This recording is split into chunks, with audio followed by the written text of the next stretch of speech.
we must have a strong republic to withstand all threats and challenges.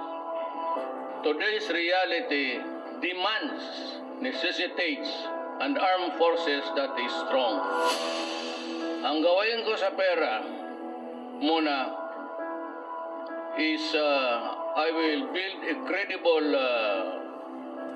armed forces that can fight at all fronts everywhere.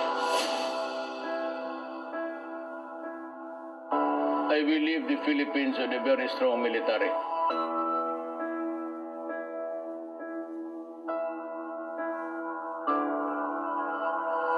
Isang malakas at world-class na armed forces ang isa sa mga legasiya ni Pangulong Rodrigo Duterte na nais iwan dito sa Pilipinas.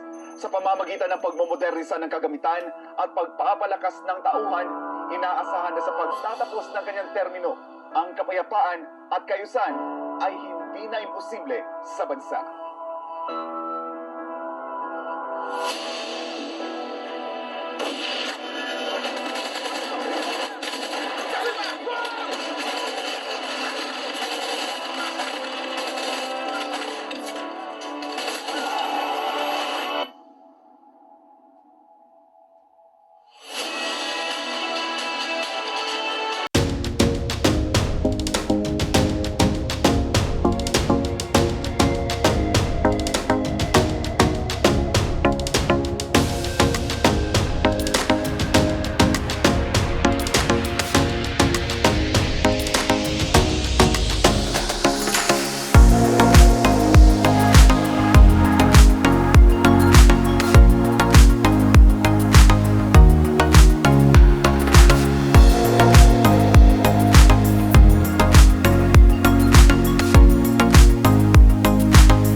Modernization Program. Taong 1995 pa lang ay pinaplano na ng bansa na palakasin ang sandatahang lakas ng Pilipinas. Kaya noong February 23, 1995, sa ilalim ng administrasyon ng dating Pangulong Fidel V. Ramos, isinabatas ang Republic Act 7898 o ang AFP Modernization Act. Basically, yung modernization, that is Republic Act 7898, ang purpose lang niya is to fill in the gaps of our defense.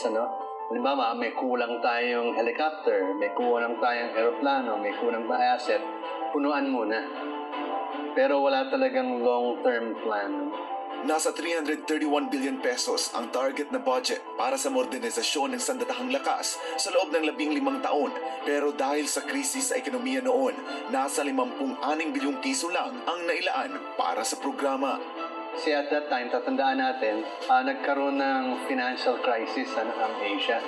So talagang hindi rin kasalanan ng nakaraan na gobyerno naman yun. Kasi nagkaroon ng konting problema sa ekonomiya. Kaya kailangan naging mas maingat sa pag-release ng pondo. Tsaka may mga ibang bagay kasi na siyempre hindi inaprobahan because hindi pa angkop at that time.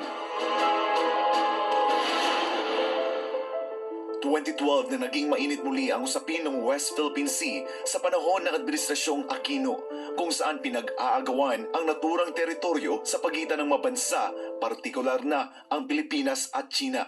Ito ang nag-udyok sa Administrasyong Aquino na muling buhayin ang AFP Modernization Act na layong palakasin ang puwersa ng militar upang maprotektahan ang bansa laban sa mga panlabas na banta o external threats.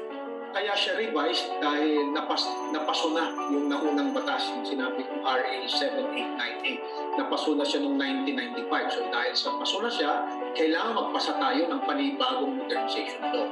Kaya nagkaroon tayo ng revised AFP modernization law, yun nga yung RA 10349. Doon sa programang yan, gagamitin natin ng 15 years para ma-accomplish yung modernization. Yung 15 years na yun ay hinati-hati sa tatlong 5-year phases. Bawat 5-year program niyan ay horizon. Kaya first 5 years natin, Horizon 1. Second horizon natin is the next 5 years. At matatapos yung last horizon natin in 2028.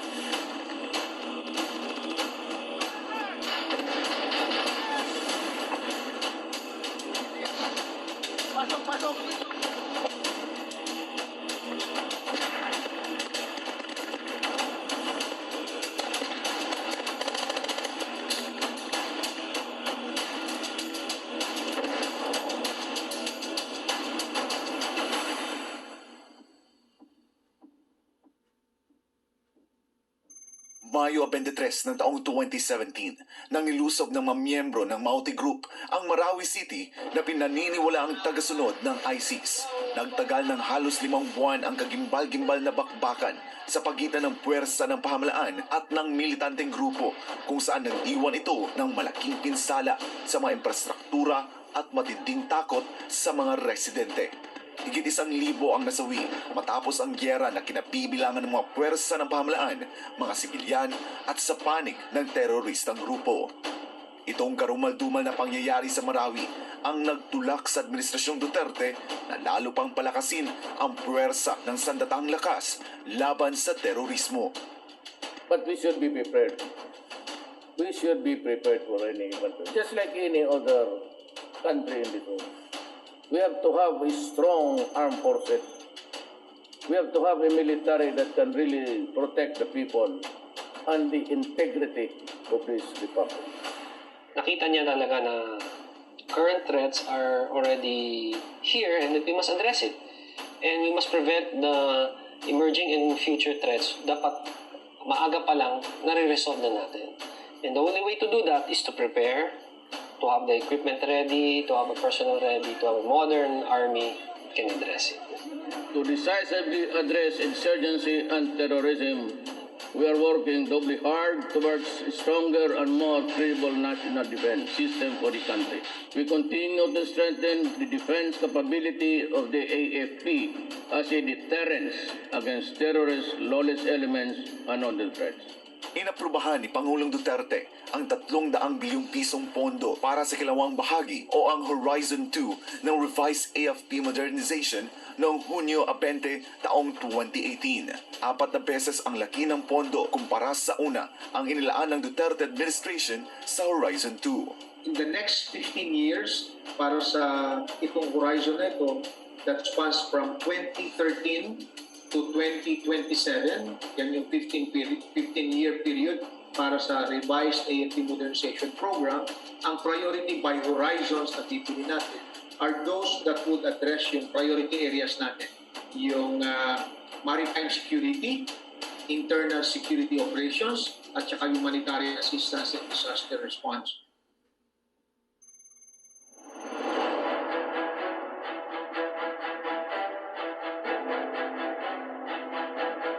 Isang Philippine Army sa mga frontliners sa pakikipagbakbakan laban sa anumang terorismo dito sa ating bansa. Kaya naman kasabay ng pangako ni Pangulo Rodrigo Duterte na kanyang palakasin ang puwersa ng gobyerno ay tiniyak nito na magkakaroon ng makabagong kagamitan sa hanay ng mga kasundaluhan. President Rodrigo Roa Duterte, Republic of the Philippines. When President Duterte began his administration, he was in a dialogue with the Defense Secretary and the Armed Forces. At in a nutshell, ang sinabi niya, sige, I will give you what you need.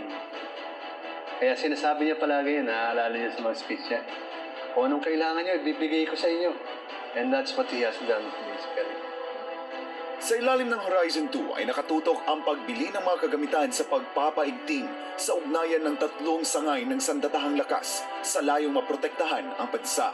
Ang Kilawang Horizon ay may budget para sa Philippine Army na 47.7 bilyong piso na mas malaki kung ikukumpara sa 16.8 bilyong piso ng Horizon 1. Now, to fight as a joint force, you need added equipment. Ano ba yun? So, rocket launchers, kailangan mo ng support vehicles that can sustain the battle, like mga armored vehicles na may 81mm mortar.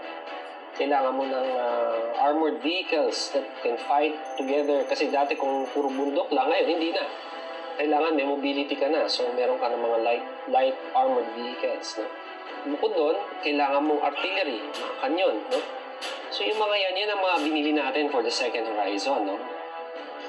Sa Philippine Army, nadagdagan sila ng mga armored vehicles, mga radio, force protection equipment, night fighting capability.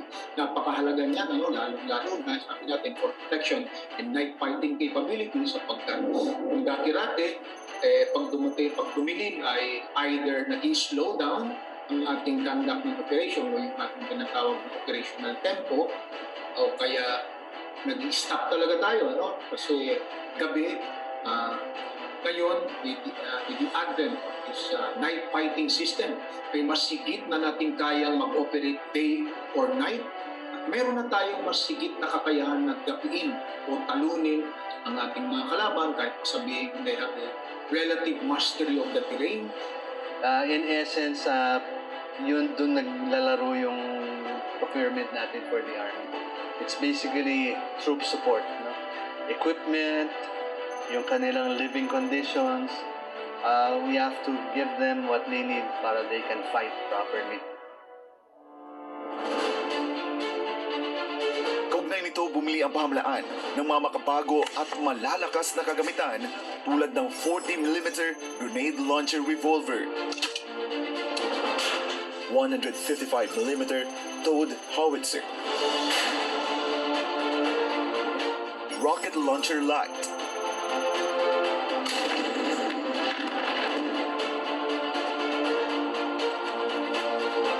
.40mm grenade launcher,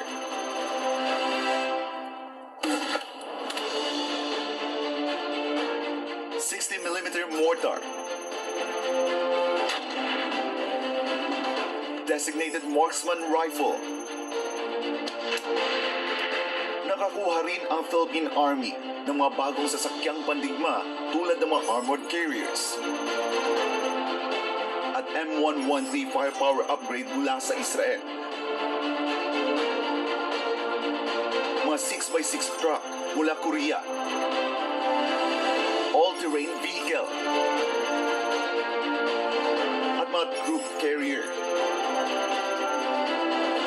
Maliban sa mga makabagong armas, ay pinalakas rin ng Philippine Army ang kanilang communication system kung saan bumili ng mga makabagong handheld at man-pack radios gawa sa Estados Unidos. No war has been won without communication. Kasi kung hindi kayo nagkakaintindihan, hindi kayo nagkakausap. So that's why part of our modernization is the radio communications. These communications are both data and voice, encrypted, very safe. Hindi ka basta-basta makukuha yung conversation mo pati data mo. Inaasahan rin ang pagdating ng iba pang kagamitan ng Philippine Army bago magtapos ang taong 2021 tulad ng 70 Army transport trucks mula Russia, 30 light tanks, land-based missile system mula India, at multiple launch rocket system. May mga tangke na tayo ngayon na computerized na pwede siyang tumama ng target sa distansyang 2 kilometers. Bullseye, 2 kilometers. And then meron din tayong ground-based air defense capability. Na ibig sabihin, pwede na natin ipagtanggol ang ating teritoryo kahit wala ka sa dagat, kahit andun ka lang sa mga baybayin ng ating kalupaan. So, yan ang naging direction ng ating second horizon, to fight as a joint force. So, itong mga equipment na to, na sinabi ko earlier, are key to be able to interconnect with our brothers in the Philippine Air Force, the Philippine Navy. Para when we fight on land, they can support us and we can support them. Kasi tandaan niyo yung ground troops, ang importante sa kanila, 3 things. How to shoot, move and communicate. So I think our acquisitions for them have been really significant. They can shoot with better equipment and ammunition. They can move yung ating mga rolling assets, yung mga trucks, tapos communicate. Yung mga radyo natin, importante yan. Na hindi kayang itap or i-hack na kalaban. Tayo-tayo lang.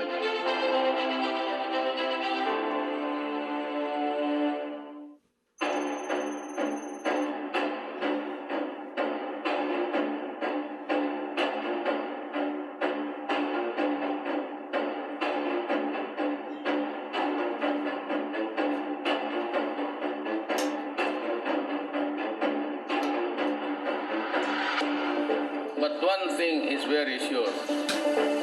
We have had the best of the procurement money sa ating gobyerno. I have contracted to buy, already bought, and I will give you more by the end of my term. Siguraduhin ko lang na pagka tapos kong presidente, pwede na tayo maghamon baski kanino ng gera.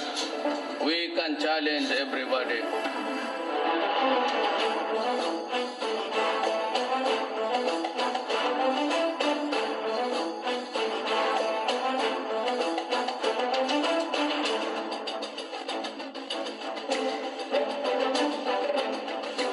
Sa ilalim ng administrasyong Duterte, ang Philippine Navy ay maraming nabiling mga makabagong kagamitan sa ilalim ng Horizon 2 para lalo pang palakasin ang papel nito sa pagbabantay ng teritoryo sa bansa. Naglaan ang pamahalaan ng 77.1 bilyong piso para sa modernization program ng Philippine Navy na 3.9% ang itinaas mula sa 19.4 bilyong piso ng Horizon 1.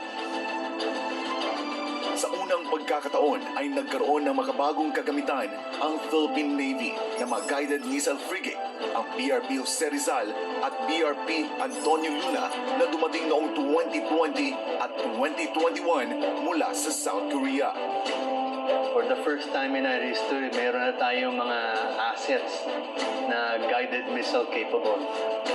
Yung dalawang frigates natin, yung dalawang frigate natin, ay talaga moderno yan, state of the art yan. Although it's a light frigate compared to the others, katulad na sabi ko, ay kaya nang gumawa ng danyo yun kung ika nga one-on-one lang yung labanan. Sila yung mga bagong frigate natin na may capability na lumaban sa surface to air na target, surface to surface, ibig sabihin, parehong nasa sa tubig or subsurface, kahit submarino, pwede nilang i-engage o labanan. Yan ang kakayahan ng ating frigate. Yung dalawang frigate natin, may ka-partner na yun, na anti-submarine helicopter, na siya, it will expand the capability of the frigate than if it were just a frigate. Kasi meron siyang pang-detect ng submarine, it broadens the radar coverage of the vessel when at sea. Maliban sa dalawang frigates, ay nakabili rin ang pamahalaan ng tatlong multipurpose attack craft.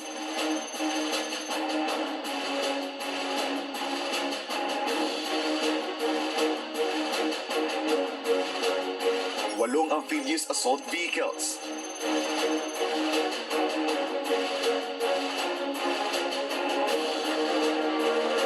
Pohang-class corvette vessel.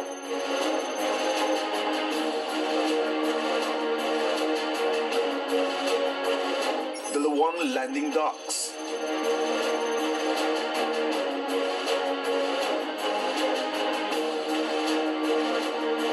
.40mm rocket launcher.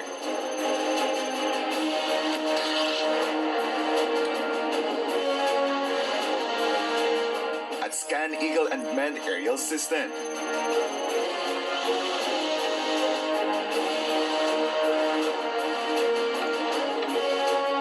Aside from the frigates, yung corvettes, mas maliit siyang vessel, pero just as capable as the frigate. Merong possibility that we may acquire more of those. Kasi meron na tayong nakuha from Korea at yun ang tinitignan ng Navy ngayon. And itong mga missile boats nga from Israel, ano? Kasi they are light, they're fast, and they're lethal. So malaking capability yun. Being a littoral country, kailangan natin yung gayang klase mga assets. Upang palakasin ang communication capability ng Philippine Navy ay bumili rin ang Pilipinas ng C4 I-STAR system na tutulong sa joint operation ng tatlong sangay ng AFP. Si Puraya Star ay napakahalaga upang sa ganun magkaroon tayo ng common operating picture. Ibig sabihin, kung meron tayong kinakandak na operation at involve ang Army, involve ang Air Force to give close air support for example, at involve din ang ating Navy, yung mga aeroplano ng Navy or mga barko ng Navy na kailangang handa upang tumulong sa pagdadagdag, sinabi ko kanina, logistics and personnel, meron silang iisang nakikita na larawan kung nasa ng kalaban, ano ang pangangailangan. Yan ang tinatawag natin common operating picture so that the commanders of these major branches of service or yung component commander ng isang unified, ng isang joint task force ay alam kung paano siya tutugon sapagkat meron silang iisang larawan ng operating ng lugar ng operation. At yan ang may hahatid sa atin, tinatawag natin C4I STAR capability. Iniintay naman ang pagdating ng manabiling makabagong kagamitan tulad ng 8 fast attack interdiction missile craft.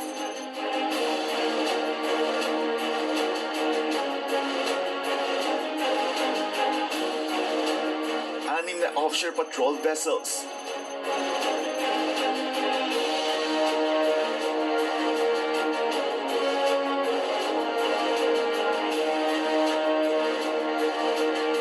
At light armor units.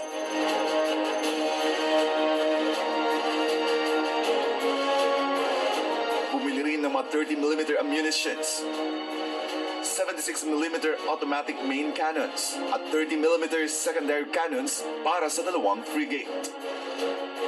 Ang ating pong submarine project, kasama na rin po yan. During the tenure of President Duterte, nagkaroon tayo ng mas mabilis na operational tempo ngayon sa pagpapatrolya natin sa Felipe Reef, Julian Felipe Reef. Nagsimula na ng mas maraming patrolya ang ginagawa natin.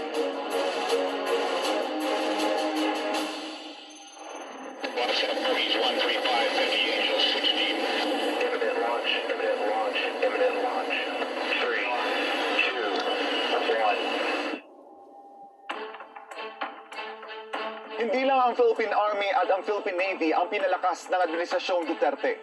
Maging ang Philippine Air Force ay nakatanggap rin ng mga makabagong kagamitan para sa pagpapatrolya at pagbabantay ng mga teritoryo dito sa ating bansa.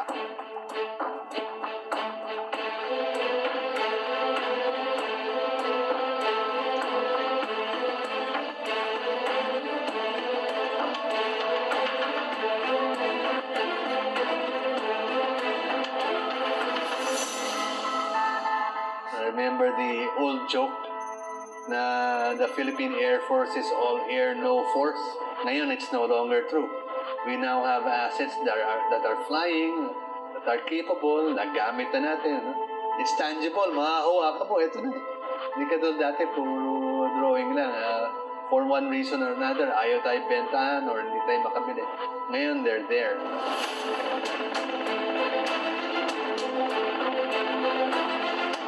Sa 3 sangay ng AFP, ang Philippine Air Force ang may pinakamalaking budget na nagkakahalaga ng 139.3 bilyong piso.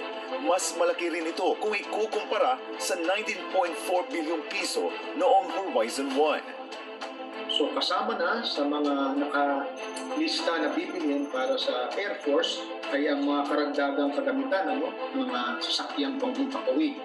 During this period, sa panahon ng pamumuno ng ating Pangulo bilang Commander-in-Chief, ang ating Philippine Air Force ay mayroong bagong Gulf Air 280, siya siyang command and control aircraft na habang nakasakay yung ating Commander-in-Chief o Major Service Commanders, Secretary of National Defense, o ang ating AFP Chief of Staff mismo, kahit airborne tayo o lumilipad sa loob ng 2 oras, hindi mapuputol yung command and control nung nandun sa aeroplano. Pwede pa rin niyang makita kung ano nangyayari sa conduct of operations, pwede pa rin siyang mag-direct kung ano dapat gawin, ano ang dapat immobilize na hinihingi timely, in real time. Dumating rin sa bansa kamakailan ang 11 Sikorsky S-70I Black Hawk helicopter ng Philippine Air Force. Bago magtapos ang taong 2021, darating na rin ang ikatlong batch ng 5 Black Hawk helicopters. Aabot sa 12 bilyong piso ang naging kontrata ng bansa para sa pagbili ng mga makabagong asset na mga ito. Napakahalaking bagay at tulong ng Black Hawk helicopter sa atin, lalong-lalo na ngayon sa paglaban natin sa pandemya at pagtulong natin sa deployment ng vaccines. Yung mga napaka-enduring itong helicopters na ito, kahit hindi kagandahan ng panahon, kaya niyang lumipad, kaya niyang mag-take off, kaya niyang mag-landing, which are common limitations ng ordinary helicopters tayo, kahit state-of-the-art pa na helicopters, by the very nature, hindi nila kaya lumipad. But these Black Hawk helicopters, kaya nila, mas maraming pasahero ang kaya isakay, mas maraming gamot, mas maraming pagkain, mas maraming relief goods ang kaya nilang ilipad, lalong-lalo na kung sa panahon na may inclement weather, kung kala naman, kailangan nating ihatid itong mga supply na ito. Kaya napakalaking bagay na magkakaroon tayo ng kabuuang 16 na S-70I Black Hawk utility helicopter sa ilalim ng ating Pangulong at Commander-in-Chief Rodrigo Duterte. Bumili rin ang Administrasyong Duterte ng 6 na Close Air Support Aircraft o A-29 Super Tucano mula sa Brazil na nagkakahalaga ng higit 4.9 bilyong piso. Yung Super Tucano dumating. Although yan, programa nung sa First Horizon, inaabot na dito. Pero it was only during this administration na finally nabili na natin. Itong Super Tucano, lumipad ito buhat Brazil, papungo rito sa Pilipinas. Ganon kataas, kita nga, ang confidence ng mga aeroplano nila na hindi sila i-deliver sakay ng malalaking aeroplano, kundi inilipad nila mismo, traversing the seas and vast oceans, dalahin dito sa Pilipinas. In terms of ground and close air support aircraft, meron na tayong 6 na Super Tucano.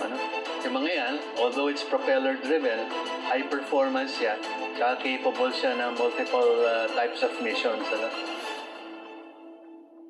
Nagkaroon tayo ng mga FA-50, ito yung lead-in fighter ng Philippine Air Force, at nakita natin napakalaki ng kanyang naging contribution sa mabilis nating pagkaresolba ng problema sa Marawi. Napakalaking tulong sapagkat sa mga surgical air operations na ating sinagawa ay ang ating mga FA-50 at saka yung ating mga attack helicopters ng Philippine Air Force at ng Philippine Navy, yung AW-109, napakalaki ang naitulong nito mga helicopters nito at mga aircraft nito sa relatively quick resolution ng Marawi. Sapagkat kung yung Mosul sa Iraq ay nabawi nila sa loob ng 4 na taon dito sa Armed Forces of the Philippines sa Marawi, i-restore natin yung tinatawag natin peace and development, peace and security bago pa man nangyari yung Marawi siege. After about 5 months, na-resolve pa natin yan. Na-deliver rin ng pamahalaan ang C-130 Hercules aircraft.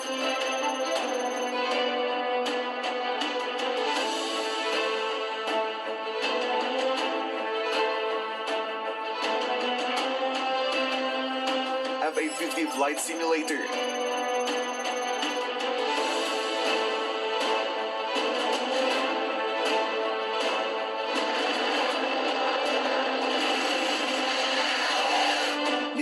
Fighter trainer aircraft.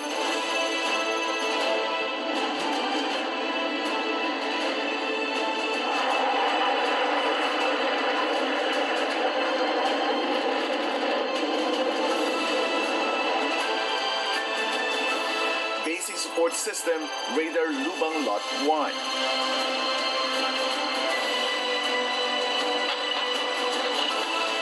20mm ammunitions para sa AF-50 lead-in fighters.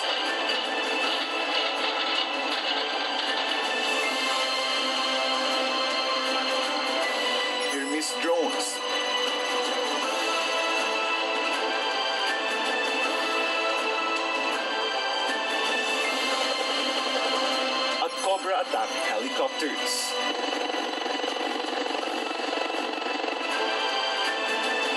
Hinihintay naman ang pagdating ng manabiling makabagong assets para sa Air Force tulad ng 6 na T-129 attack helicopters.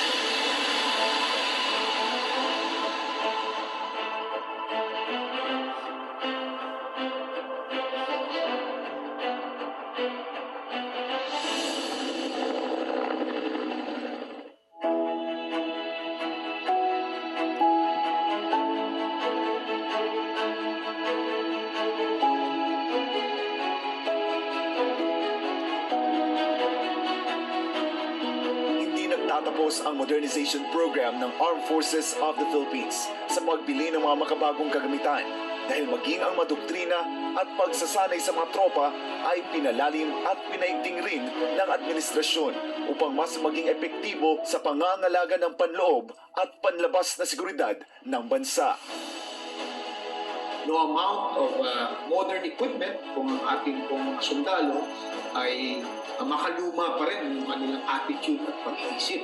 So sa ating pong education, training, and doctrine development, inihahanda po natin hindi lang yung mga basing facility, hindi lang po yung mga airports o ating mga airfields, ganun din po yung kaisipan at saka attitude ng ating mga sundalo na handa na nilang ma-optimize ang modern equipment na meron tayo.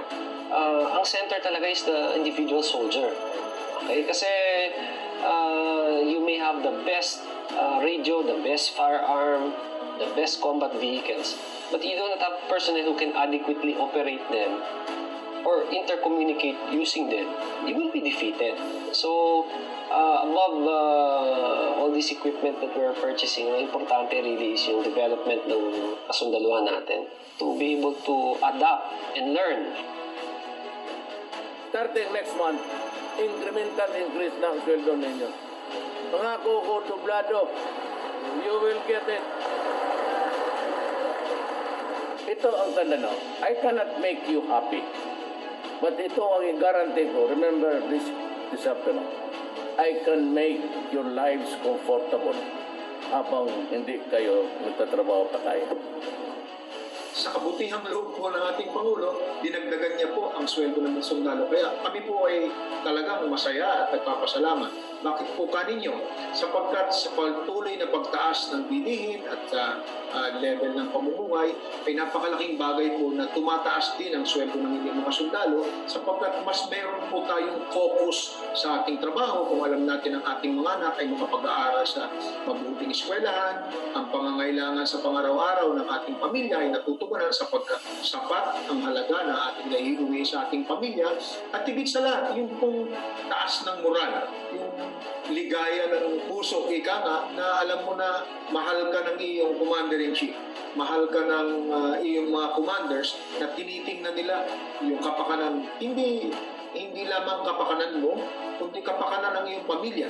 Sapagkat kung alam mo na nasa mabuting kamay, na nakapag-aaral ang iyong mga anak, nakakakain ng gusto, at nabibili ang kanilang mga pangangailangan dahil mas lumaki na ang sweldo, ay mas kampante po tayo sa ating trabaho, mas focus po tayo sa ating ginagawa, at mas lalo tayong inspired na gawin ang ating mandato, i-perform ang ating mission, sapagkat alam po natin na may puso para sa atin ang ating Pangulo at Commander-in-Chief. On the vanguard of our struggle for peace and order are our armed forces and police. They are the silent heroes who risk their lives every day for our country's security. And in recognition of their valor, we have crafted a program to provide them comprehensive social assistance, including financial, should they meet harm in the performance of their duty. For the family left behind by those who fell or are rendered totally disabled in the line of duty, we shall provide shelter, health, care assistance, education, and employment. That is my way of telling our troops, never fear, do your duty, I stand behind you, so does this government and all its agencies. lagi siya nakikinig sa pangangailangan ng kanyang mga tauhan, lalo na sundalo. So pagka merong dahilan at kailangan natin, gagawin niya. With the increased number of material coming in, more training, the increase in salary, the increase of opportunities for our soldiers to do more, lahat yan kasama na sa pagtaas ng moral. And of course, the most important is a very supportive national government headed by our President. Under the Duterte administration, napakalaki, no? Nagkaroon tayo ng quantum leap in terms of our capability to engage in our mandate, yung aming tinatawag na air, maritime, and land assets ay dumami. Sa matter of fact, according to our records, yung bilang ng mga nadagdag sa ating inventory during the Duterte administration is more than the number of assets with all due respect to the past three administrations. Mas marami pa ang nadagdag sa assets ng AFP under the Duterte administration. What does that translate to in terms of the morale of our people? They now have more pride in being a part of the armed forces na meron na tayong capability. So nagkakaroon sila ng motivation really to do their jobs well. And they know that they have to do this well kasi they are protecting the Filipino people and the Republic. And now they have the right tools to do that. Our doctrine, our organization, our training, our personnel, we are at par or even ahead of other countries. What we are improving is the material, the more equipment coming in, the facilities that will come to it, that's what we're improving. And we're also on the way towards that direction. Our program will end in 2028 and we believe and we're confident by 2028 we will have a world-class of army that is a source of national pride.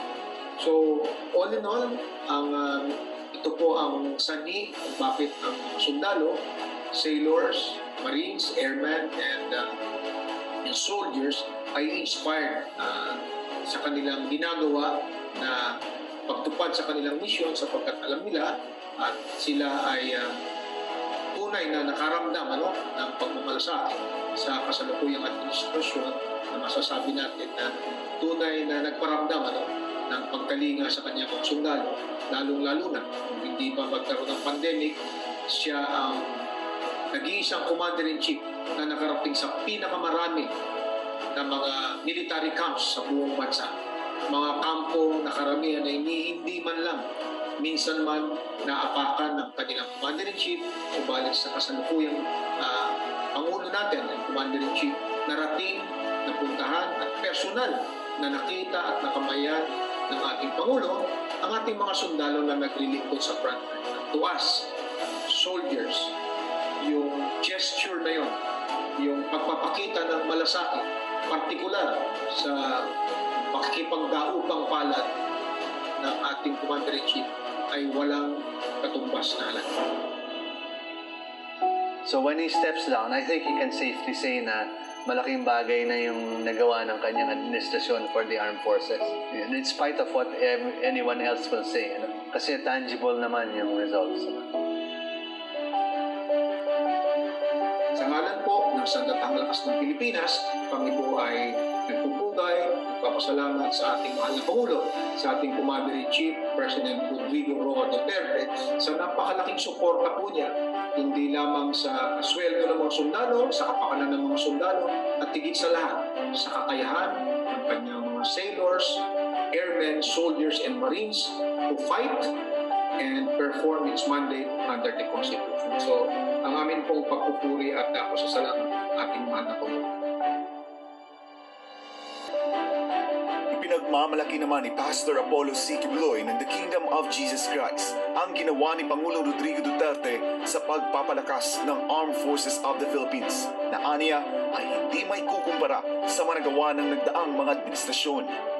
Lahat ng mga modernong kagamitan na hindi pa nangyari sa buong kasaysayan ng Pilipinas, nandiyan na lahat ng modernong kagamitan ng Armed Forces of the Philippines to protect our security, sovereignty, and to keep at bay the bad elements that wants to destroy our democracy. Nandiyan na lahat. Hindi pa nangyari kailanman yan. Ngayon lang yan nangyayari na nagkaroon tayo ng modernization na ganyan. tumaas naman ang sweldo ng ating mga naka-uniforming mga armed forces at lahat-lahat na para magkaroon sila ng dignidad sa kanilang panunungkulan bilang mga tagapangalaga ng ating kapayapaan bilang sundalo. So, kung ikukumpara ko ito sa parang walang comparison eh. They suffered all the comparison because this was not done before, which is very easy to do pala kung talagang may political will ang isang Pangulo na nakita natin sa ating Pangulong Duterte. Kaya ako napaproud kasi hindi tayo nahuhuli sa mga bansang nakapalimot sa atin na pinagtatawanan tayo. Dahil hanggang ngayon, kulelat tayo, magaling tayo mag-English, pero hindi tayo magaling sa mga resulta ng paggawa para ang ating bansa ay umusbong at ito ay maring respetuhin at